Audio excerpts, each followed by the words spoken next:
시청해주셔서 감사합니다. 많은 구독과 좋아요 부탁드립니다. 브리튼의 우서왕이 세상을 떠나자 왕국은 깊은 혼돈에 빠졌습니다.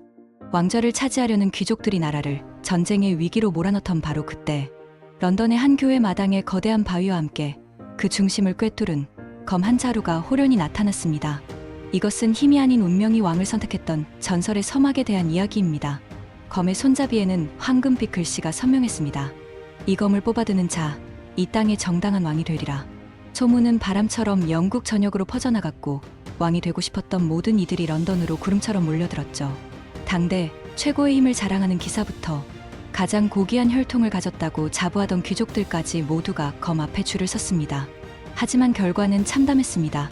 검을 잡아당겨도 온갖 교활한 수를 동원해봐도 바위에 뿌리 내린 듯 꿈쩍도 하지 않았습니다.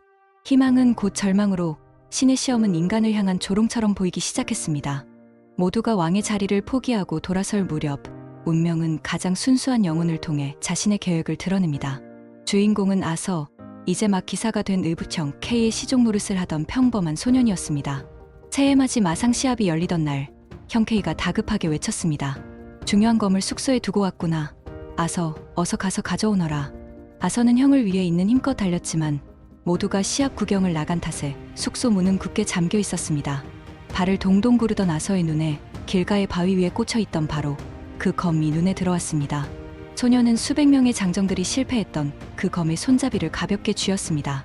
그리고 아무런 힘도 들이지 않고 부드럽게 쑥 뽑아들었습니다. 아서가 가져온 검을 본 가족들의 얼굴은 경악으로 물들었습니다. 그들은 다시 교회 마당으로 갔고 영문도 모르는 아서는 검을 다시 바위에 꽂았다가 아무렇지 않게 뽑아 보였습니다. 비로소 모두가 깨달았습니다.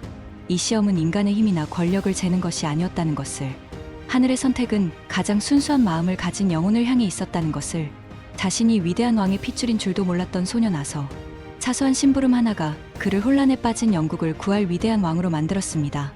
이것이 바로 카멜롯과 원탁의 기사라는 위대한 전설의 시작이었습니다.